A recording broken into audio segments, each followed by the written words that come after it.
then we want to try to ground it. What does it look like in a normal Christian's life? Okay, I'm probably abnormal, a little bit strange. Diane is brilliant. She's part of Christchurch Riverside.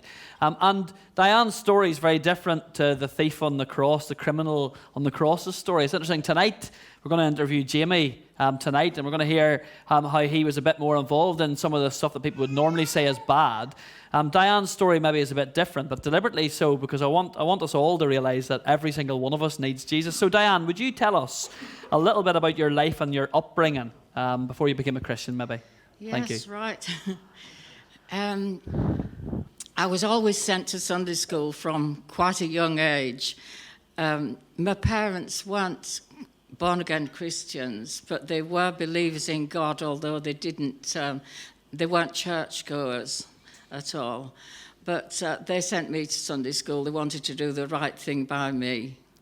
And my father had a job that took him to all different places. I was brought up in Burnley in Lancashire, but when I was 8, he took a job in Bishopbriggs near Glasgow, and so when I was 8, we moved off to Bishopbriggs, and there I went to the village school, but it wasn't really a happy time for me at all.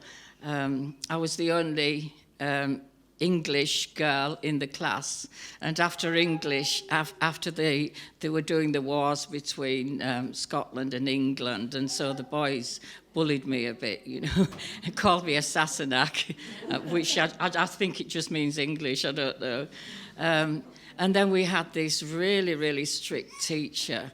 And in those days, in Scotland anyway, they didn't have a stick. They had a leather belt, which they used to, punish us with. And this teacher was really, really over the top. I've never had the belt so much in my life. And I can remember if the whole class weren't saying prayers when she came into the class, she came in behind us. If we hadn't all got our heads bowed, then we were all in for the belt. And we used to cool our hands on the stone wall. So I wasn't happy at all. But I had a Catholic friend, and she said, "Well, why don't you come to our school?" But of course, it's not as easy as that. We had to ask parents' permission, and I was told that I would have to take instruction to become a Catholic if I wanted to go to this school. Which I did. And I remember people used to say, why a Catholic? And I used to say, oh, I've always wanted to be a Catholic. And it wasn't true at all. I mean, I just wanted to get out of one bad situation into something much better. And so I went to this Catholic school, and I really did learn about God and the Bible, and I was a really good Catholic. I took it all very, very seriously. And so we went to this school until I was 11, but then Dad had to move again. So we ended up in Hull in 1953. I was 11 at this time. And I had Barham Road School right opposite at Bilton Grange, but I insisted I needed to go to a Catholic school, and so that went on for a time until I was 18. I don't know whether to. I'll stop you there. So I think people would. One of the questions was about how good we are. So people, I guess, would have probably thought of you as quite a good person. So that's a hard question. I know it's a hard one to answer. What percentage goodness do you think they might have given you, Diane? Well, I think that's very hard to assess. You don't know what people are really thinking. What was I going to say there? 100% you think Vera, even though she's from Lancashire. Are you sure about that? Well, were there ways that you were thinking you could become better by yourself, I guess? Oh, yes, absolutely. And I never ever, I had a standard for myself, and I never ever reached that standard. Yeah. Because I thought I had to earn my own salvation. Yeah. The teaching in the Catholic Church there's a lot of penance and Okay. there's a lot of do good and you'll feel self-righteous, but it's all what I'm doing and not what Jesus is doing for me. So why do you think, the next one was a surprise, why do you think people are surprised that it's the criminal in this part of the Bible that recognizes Jesus' goodness, not anybody else? Yeah, the thief on the cross. Yeah, I think we look at people and assess if they look bad.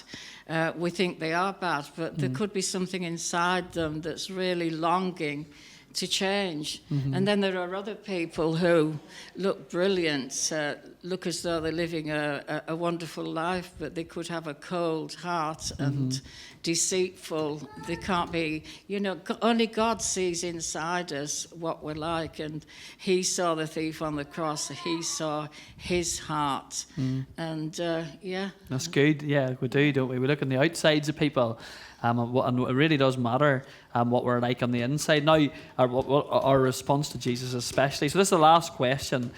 So you're a good person, going to Catholic school, religious and all that, trying to live up to high standards. Why did you feel then that you had to admit your own sin and come to Jesus to be saved? Yeah, well, things didn't always go as well as I would have liked them to. And by the time I got to 18, I wanted to go out with somebody who wasn't suitable, certainly in the Catholic Church. And I had this hard decision. I really did love God and I wanted to follow him, but the ways of the world, they just crept in. And I'm afraid at 18, I just strayed away. I wouldn't be a hypocrite and go to church if I knew I was sinning. And so this lasted for about 15 years, believe it or not. I got married and had children. But I'd always got there was something drawing me back, but I thought that, I didn't know any other way but the Catholic way. And I did several times. I went to Mass. And I knew I'd sinned and I knew I wanted to come back, and I think I wanted to be like the prodigal son, where they'd say, oh, come back, all is forgiven, but they didn't even talk to me or even notice, And there was a time when I did seek out a Catholic priest, but he just made it absolutely impossible. He said, well, you'll have to get married again in a Catholic church, and your children will have to go to a Catholic school. And it was just impossible. I thought, well, how can I possibly, do this to my family? So eventually, I had a friend on Sutton Park, where we lived then, and she used to come to our church. And I was very hesitant. She asked me to different things that were going on, and sometimes I went, but she kept on, nattering at me until I gave in the end. And it was there that I recommitted my life to Jesus. Now, when I became an actual Christian, I really do not know, because I knew God, I loved God, I knew about sin, I knew. But during those days, nobody ever said about being saved. The language was different completely. So, as I say, I had to confess my sins to the minister there. And once I'd given my life to Jesus, and, things started to change. Okay, thank you, Diane. Now, one of the things, I'll not make you talk anymore, thank you. One of the things that Diane, I'll say there for a minute, one of the things Diane said to me even is that even now, even as Christians, people who have trusted Jesus for years, it's very easy, isn't it, to forget that he's done everything for you. And it's very easy to start thinking, if I just do a wee bit more, I'll keep him happy, won't I? And that's one of the things that you were going through during COVID and everything as well, wasn't it? Remembering that Jesus has done everything that is needed. He is 100% good, and we need to rely on that rather than relying upon ourselves. So thank you very much, Diane. You can have a seat. Let's give Diane a round of applause. Is that all right? And yeah. So that's where I want to finish. So tonight, whenever we do this again, I'm going to ask Jamie, different story, but the same outcome, that's what we want for every single person here, the same outcome, which is Don't trust in your own goodness. Don't think that you have to be a certain level for God, but realize that Jesus Christ has been good enough for you. And that's the big question to go away with and think, am I going to accept that or not? And we were talking at our table, Ian was saying, people need to be ready. They need to be ready for God, for answering to God. And you're right, Ian, people need to be ready, but this is how you're ready, trusting in Jesus' goodness and not your own goodness. So thank you. Thanks very much. You're all brilliant.